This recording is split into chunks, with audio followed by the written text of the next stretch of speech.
Hey guys, Camera with Car Audio now again. Today we're going to be talking about the Sony XS-AW8. If you're watching this video and you're looking to add a little bit more bass into your car, you probably have the OEM system that's in there. Typically it'll come with 6.5-inch speakers, 5 1/4, or maybe even sometimes the factory will give you some 6x9s. But in most cases, you probably want to add a little bit more bass to your system's stereo. An active subwoofer is a great way to do that. It's compact.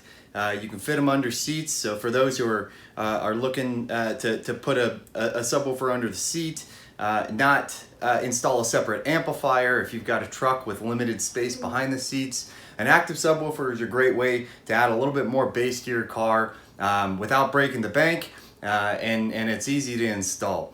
So we're going to be installing this into a 2012 Ram 1500. We wanted a subwoofer that would be easy to install. We didn't want to use up the space that was underneath the bench seat in the back.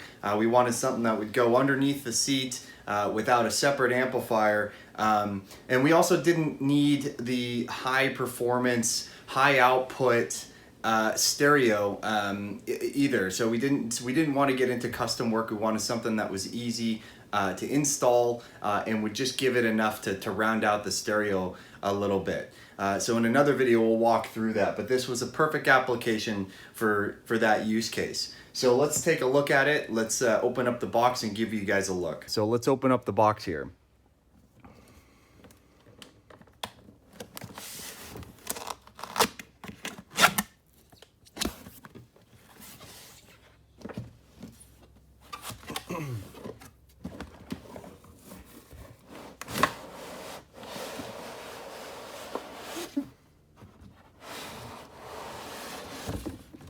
All right, so we've opened up the box.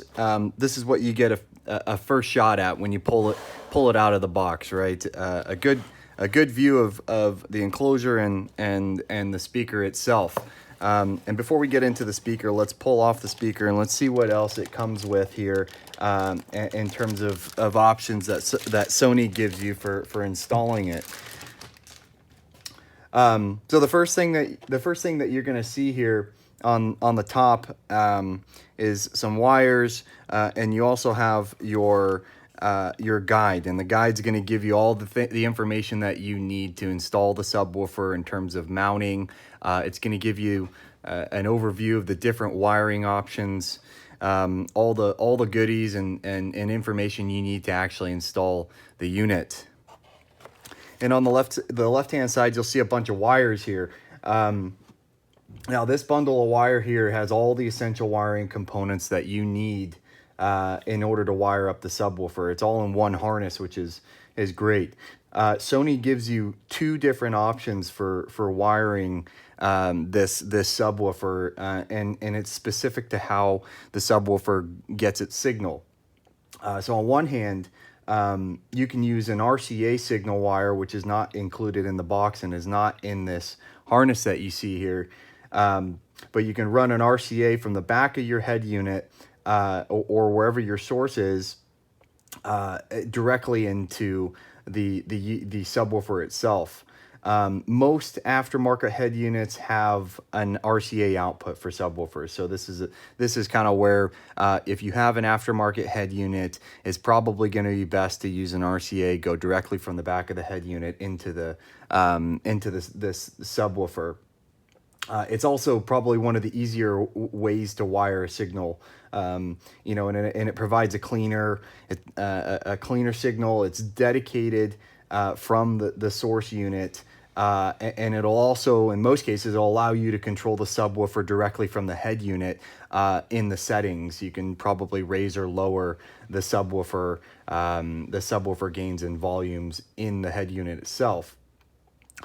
Or if you don't have that option, you can also use the speaker wire itself and the signal that's being sent directly into your speakers to power the subwoofer. And Sony actually has this built in and allows you to do this within this harness. And that's actually what the bulk of this harness is. You see these green and purple here on the either side.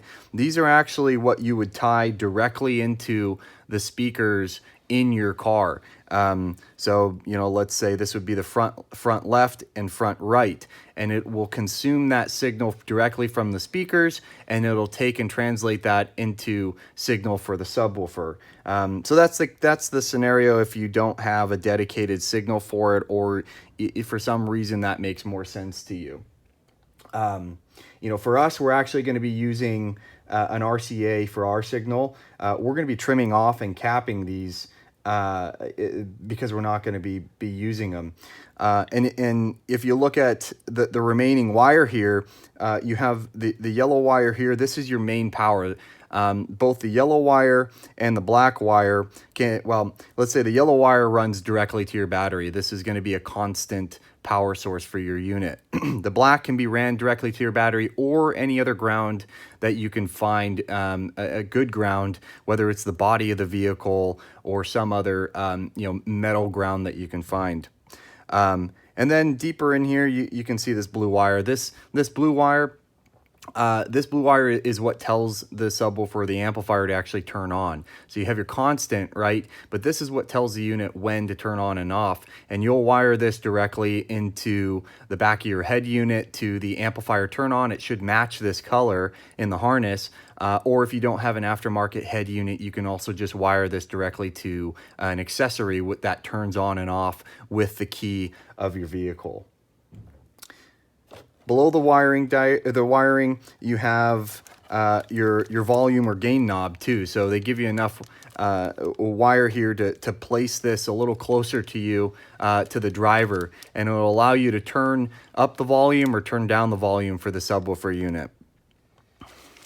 And then finally, you'll see a few mounting brackets. So there's 4 total here. These mounting brackets are for the subwoofer itself. And the instructions you can see, they can be mounted in different various ways in order to mount the subwoofer to your vehicle.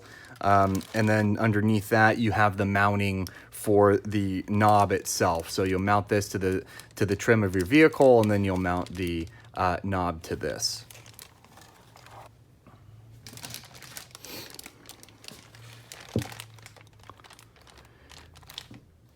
Okay, now for the fun part. Let's take the plastic off and take a look at this.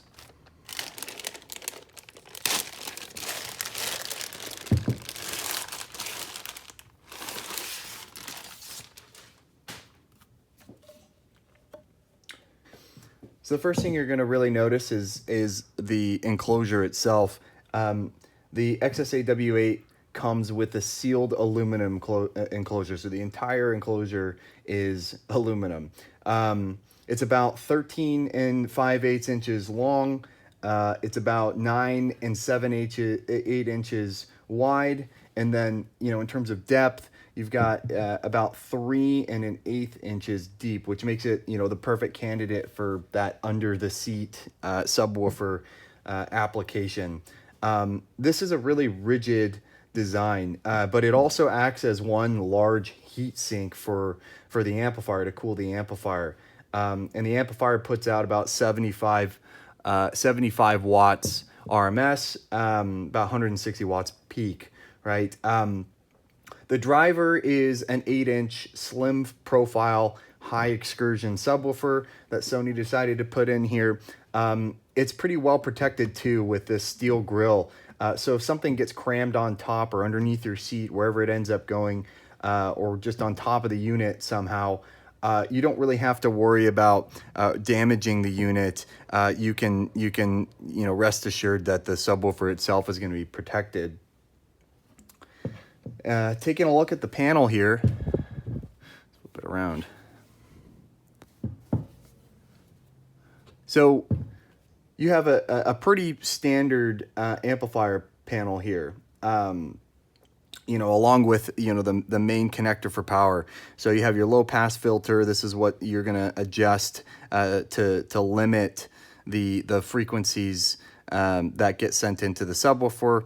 You have your phase, normal, reverse. The gain controller, this is where you put your gain knob into your input. Now, this is the case that if you have that aftermarket head unit, you want to use an RCA input, you can use this. And then, finally on the right, you have that bulk of wire, which all plugs into this one spot. So it's pretty easy to wire up. This also includes that high level input, which is, the speaker connection that I was talking about, using your speaker to power the signal of this unit. Yeah, the panels is all on one side, so there's no other panel on the back side. It's very easy to access. And in the case that you wanted to pull this unit out, it's pretty simple as well, without having to take and pull individual wires. You simply pull the power, pull the input and the controller, and then you can remove this from your vehicle. So that's it. Let's take a look at what this looked like in our Ram 1500 and how it sounds and what we think. So here's a couple photos of the installation in our Ram 1500, what it looked like and how it came out. We were really pleased with the sound that this subwoofer added to the vehicle. It really did a good job at rounding out the stereo. It added a little bit of bass where we needed to. Whereas before installing this subwoofer, if we pumped any more bass into the speakers, we'd end up with a rattle box in the door panels. This really did a good job at rounding out the sound and adding a little bit more bass where we really needed it. That said, I wouldn't recommend any 8-inch subwoofer, let alone a compact subwoofer, for those who are looking for some heavy bass. Or a high performance stereo. These kind of units just won't give you that. But what the compact and powered or active subwoofers are really good at doing is rounding out the lower frequencies of your stereo. If your system came with OEM speakers that just don't carry bass as well as you need them. So we were really happy with it. If you like this video, please be sure to subscribe with the link below. We'll see you next time.